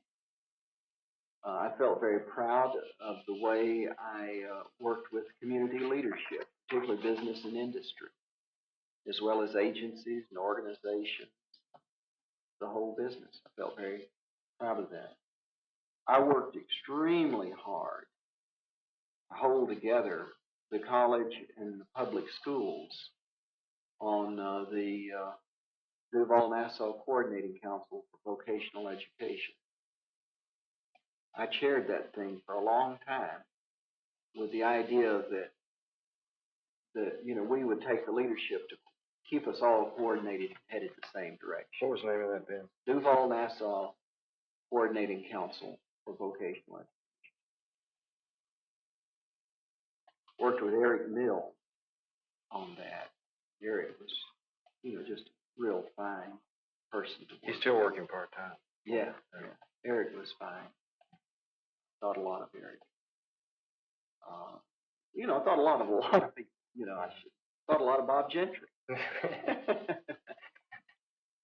And I guess I still do. After all these years. But anyway, and it's hard, to start, naming names. And, right. If I had to go back and start naming names, I'd name a zillion. But I was proud of that.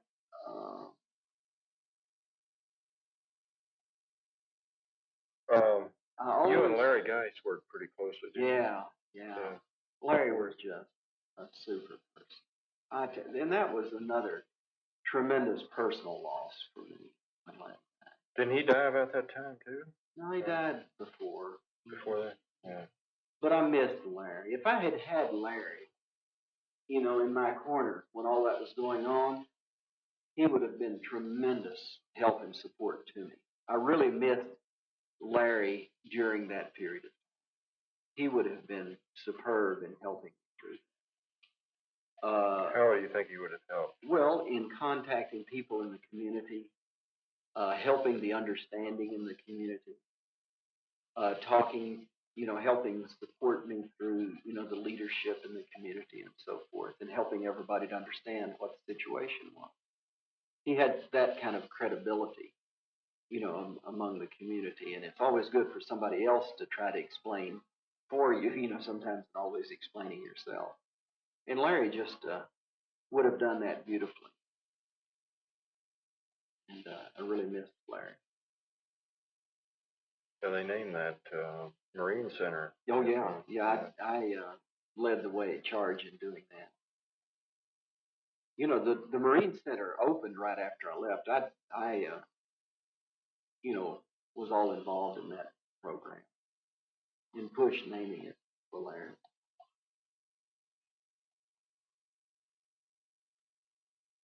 Anything about your vice presidents that you worked with? Oh, well, all of them I liked very much, you know.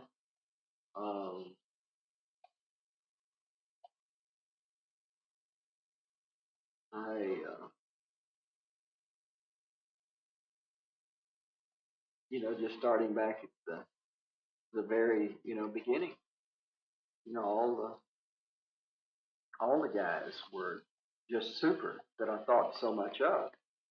Even sometimes when I reorganized and did not particularly help them in their status, always respected them and felt warmly towards them.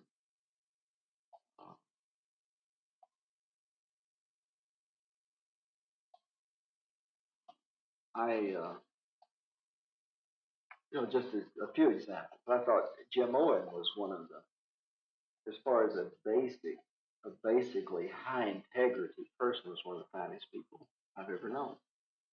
Super sharp guy, and he's doing well. He's been president of a couple of colleges. He's president of college now in North Carolina. Yeah, I've heard that. So Jim's doing fine. Other vice, of course, Chuck Ferguson and I had a very excellent relationship, and Chuck was not always well understood by people. Chuck was not a fine old Southerner, that talked a lot and, had a lot of, what we would think of as the old Southern charm. Mm-hmm. But Chuck was a super fine fellow and really did a lot for me.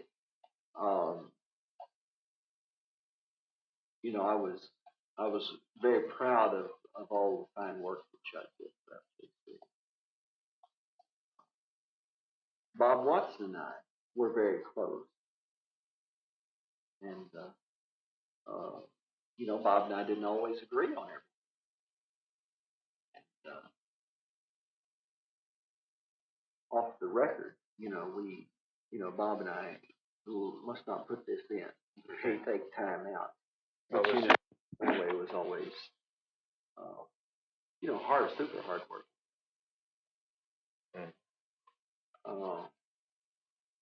Then, of course, Ed and Kermit and Oliver and Zeke were all just, super guys. I just really have warm feelings for them, though I don't have any contact with them anymore. I've just been kind of away, but I think there was always, a strong rapport there. Though we always, we would have our disagreements in friendly ways, so forth. But there was always a struggle within the college as to status, not status, but as far as ego or prestige, but as far as basic power, I guess, of vice presidents and provosts and who had the ear of the president or so forth. There was, and I think that's a normal tension. I think that's a natural kind of tension, but it was always there. But generally, everybody, rose above that, and I think that was just kind of the nature of the organism. You said something really interesting before lunch about the politicization of Jacksonville, or Can you comment a little bit on that? Yeah. Well, Jacksonville is FJC and Jacksonville are interesting places. In the background, I think FJC became over the years a focus of politics more than it ever needed to be. And hence the final, the Duval delegation or whatever that thing is called. It just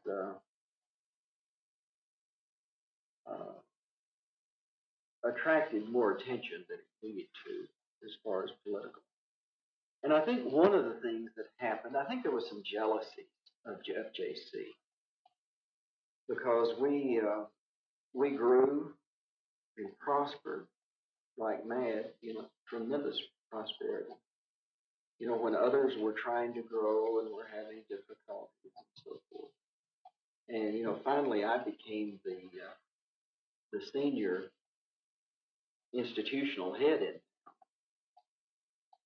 and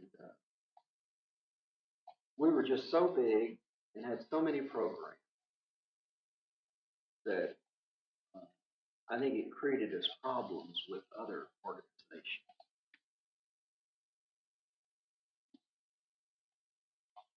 Sort of an envy from other organizations. I'll be saying that too well, but we were not always. We did not always contribute positively toward the things that UNF wanted to do by the nature of our kinds of programs and so forth. In other words, we had such larger, resources and programs of doing things. It made it difficult for them when the community college could outshine them in certain areas. I don't know if that still happens or not. It may. You know what I'm saying? There's a natural tension there. In other words, they, in the public school, there was always a little tension over adult vocational education and the use of their facilities and so forth. And I think it was as though a lot of people thought it was too big for our britches. I don't know if that's a good statement. But what I'm trying to say is it wasn't necessarily to the benefit of all the other institutions for us to be so successful in our program. We were an easy whipping boy. The community colleges in general were an easy whipping boy by the legislature because we took so much money and we were so big and so forth, but we did not have a united, powerful voice. We did not have a super strong, established alumni association. Like the university and FSU, you go to the legislative halls and a lot of the people are graduates of FSU and University of Florida and they have warm feelings and so forth. We didn't have a whole lot of graduates of FJC or of community colleges in general in the legislative halls, nor did we have a powerful voice among our alumni. We just didn't have the maturity, hadn't been in business long enough to have, real power people around the state who were going to go to bat for their hometown community college. As far as alumni, now we had a lot of community supporters. So that created a problem for us. It's always an old prestige issue, always fighting the prestige of the junior college, being a second-rate, being perceived by some as a second-rate institution. Had to fight the second best concept. Mm-hmm. So we always fought that.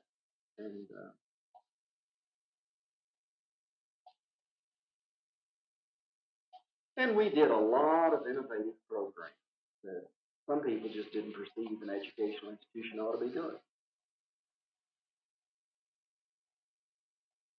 Could you point out any, or would that be risky?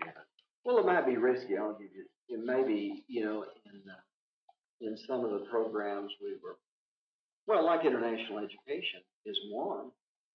Some people see that as the domain of the university.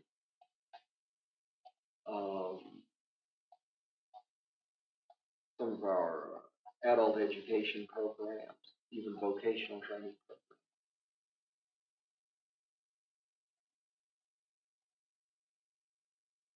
Even the extent of our offerings in academics.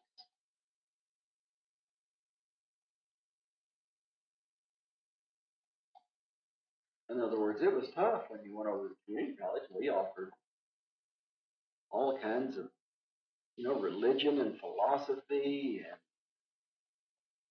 several levels of humanities courses. We had everything from Asian studies to you name it, and it was kind of like an embarrassment of riches. And treated, I think. Other educators felt we shouldn't be that. Well, we were just, we just, it made it, or people in general just didn't think we ought to be offering as rich a curriculum as we did. And these were some mindsets that, kind of like stay in your place. And I think, some of these things were very subtle, but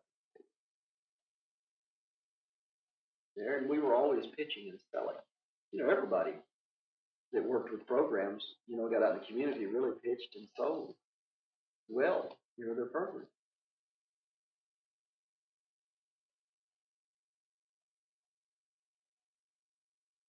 And you think that rubbed some people the wrong way too? Oh, I think it could.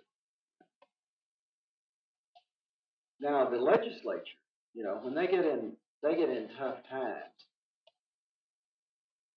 and they're looking for a place to cut back. It works easier when they get you on the defensive. They'll attack some kind of program, or they'll attack something you're doing, and then you have to backpedal and work on that so hard that you let up the pressure on the total program. And I've seen that happen over and over again with the legislature. Mm-hmm. That they would attack something we were doing or load on something we ought to be doing. And to take it, that would be a distraction from our efforts to get the appropriate resources. So the political voice was not as strong as our political voice, right? Yeah, community colleges in general. Now these are all generalities.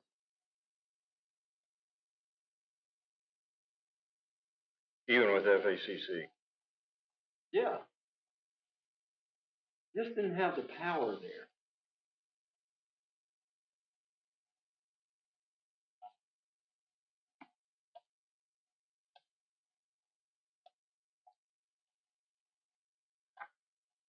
Okay.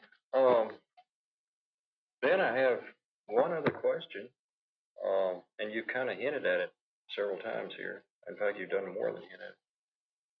How would you compare your career now as a businessman with your educational career? Well, it's been very interesting. I don't miss the kind of work I did at FJC at all. I don't miss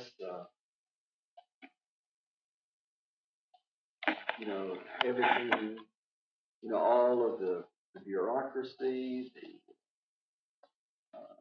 legislation, legislative programs, the highly public situations and so forth. I don't miss that at all.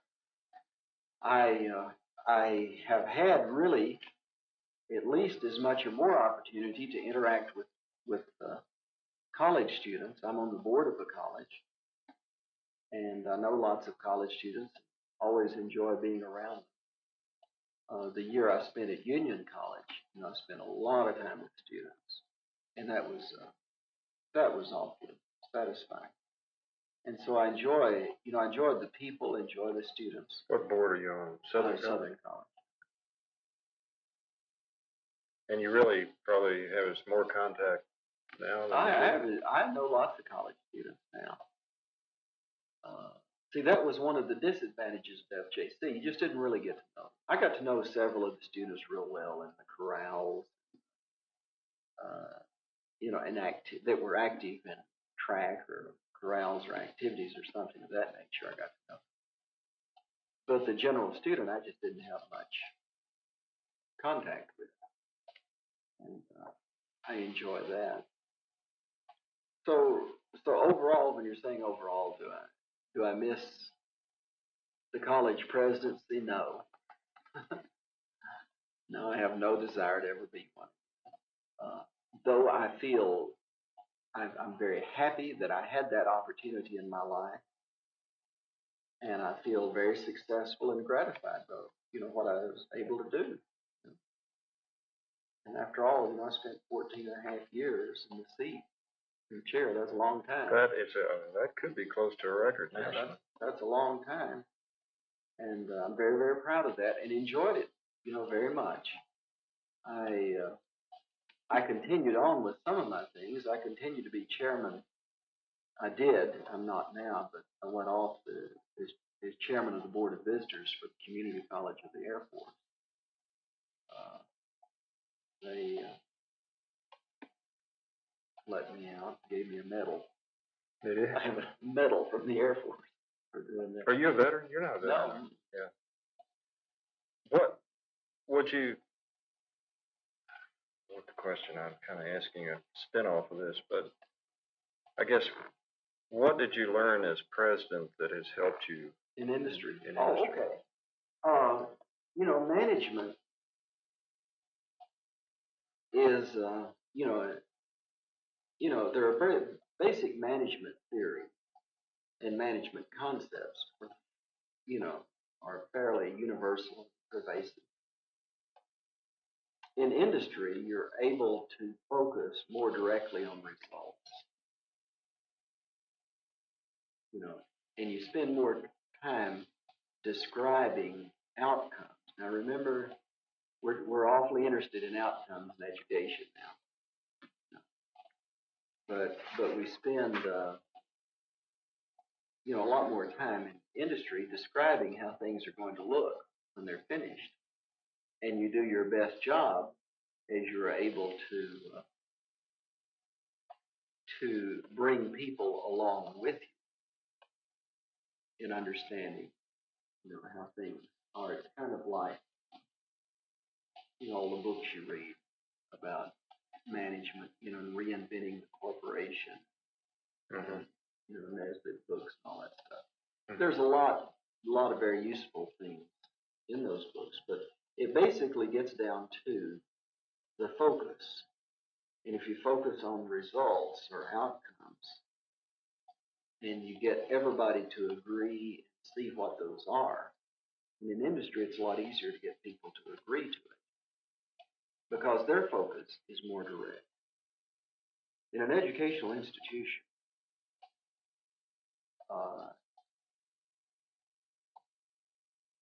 everybody, not everybody, but a lot of people have different agendas as to what they see the purpose of the institution, doing. It's like a zillion little cottage industries instead of,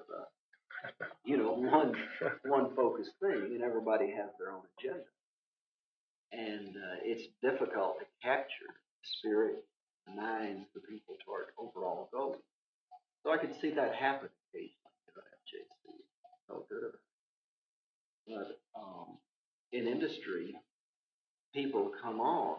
I'm not talking about a hard.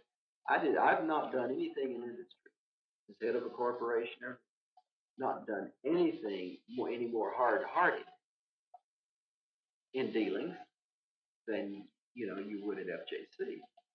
In fact, in some ways, it's easier because everybody's focused on the outcomes. People walk in the door with the idea of what they want to contribute for themselves and for the company. And then as you can all understand that, then you deal with it. If you're unable to come to an agreement of what the outcomes ought to be, then generally that's when you part ways. And the person generally themselves will leave because they say, well, I don't fit, what I want to do things. Whereas in education, you might stay on and fight, and I'm not saying that's bad. An educational institution needs to be a place where people can say what they think, form their own opinions. I'm super strong believer in that. Now, I have my own definitions of academic freedom. Academic freedom has to do with the basic right to pursue and to teach, write, so forth, your things. It's not necessarily academic freedom whether or not you get to stand up and denounce somebody in your class, in your mathematics class, to have a political tirade over something. That has nothing to do with academic freedom. I'm not saying where you shouldn't be allowed to do that or not. I think cheating the students is a waste of time. But I believe that an educational institution ought to be a place where there's a divergent thought, and hopefully everybody will be of such a goodwill and spirit that they can sit down and share and discuss and argue and expand their own opportunities to understand. Mm-hmm. And I believe in that. I would have never tried to shut up anybody at FJC. Never would have said, you can't say that, or don't do this, or don't say that. I never did that. Not that I always appreciated everything said, but I kind of believe in freedom. But in industry, all of those things are just more focused. The outcomes are easier, they're clearer. Now the work is not that much different. So people tend to be on tighter schedules and tend to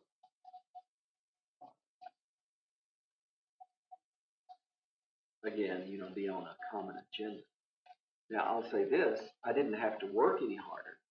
I haven't had to work any harder in industry than I did at FJC. As far as just pure hard work, I worked just as hard there.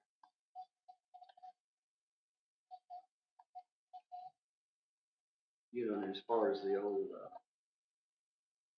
what is it? The old dog eat dog. Mm-hmm. Yeah. In other words, I think in many ways the dog eat dog mentality was much greater in education. I think the things that people will do to each other, the backstabbing, the unprofessional things that people will do, my observations, that it's worse in education.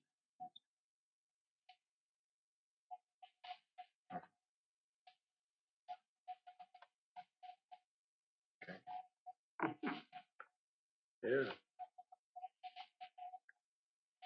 Okay. Ben, that is funny. Anything else you want to? I don't even have the news clippings or anything like that. That's all gone. You blocking it all out? I wouldn't blame you if you did. Well, but it wasn't. I don't look at it, and I want to make it very clear that I had a very positive attitude about all of that sort of thing. In that, number one, I was super clear in my own mind that I had not done anything wrong, that I was, plugging along, behaving in a rational, correct way, dealing with things in a professional way. And I don't regret any of my actions. I think they were all great. And I don't have any bitter feelings about anyone or anything. I was very fortunate during that time to have and now, have a fairly strong spiritual commitment. And so I had a strength there that aided me and supported me. Also, I had, the unflinching, strong, super strong support of Rika during all that time. And what I wanted to do, and when I decided to leave and everything, I just had, absolute, full support. She's not a hand wringer. What'll we do now? What'll that? Just super strong support. So that made a lot of difference. That's basically what helped me go ahead and make the decision to just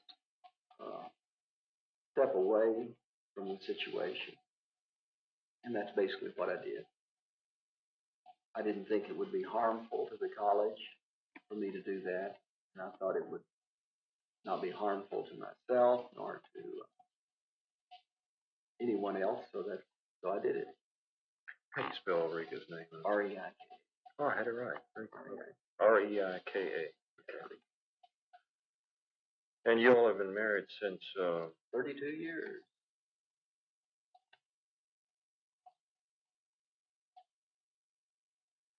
Ben, let me ask you something. The way we're going to do this, what you'll see a typed manuscript, and it'll be Benjamin R. Wygal. You'll be basically a chapter in the book. Okay. Probably in the earlier section of the book, because you'll come probably after Wilson. Have you interviewed him yet? No, I wrote him the way I. Sarasova's funeral. Remember the board in the Sarasova? Oh, Sarasova, yeah. Yeah. I had the service for her funeral, which was the first time I'd ever done that. Was she a Seventh Day Adventist? No, she was a Methodist. But she asked me she'd asked her preacher to ask me to do that. You gave the eulogy or the whole? Well, I had the eulogy, which was really like the little, service. And you said you had students getting married? Got married in my conference. Who were they? I can't remember their name. Marlene Camper have you talked to Marlene? No, her name keeps coming up, and yeah, you probably ought to. And I'm surprised she hadn't contacted me. We've gotten down all kinds of notices. Anyway, I'm gonna get a hold of her. What was the motivation for these students getting married in your conference room?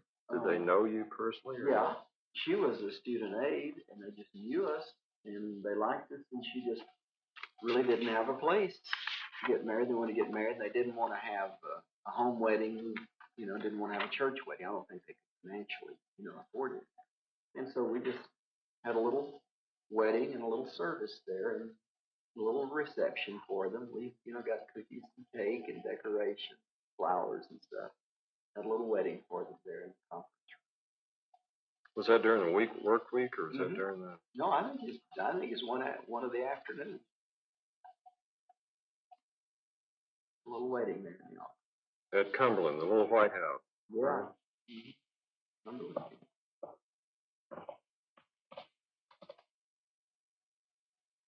It's that conference room where they had the board meetings and so forth. Right. I'll get Marlene to see if she can remember the name of that. Those two. Ben, it's after 5. Let me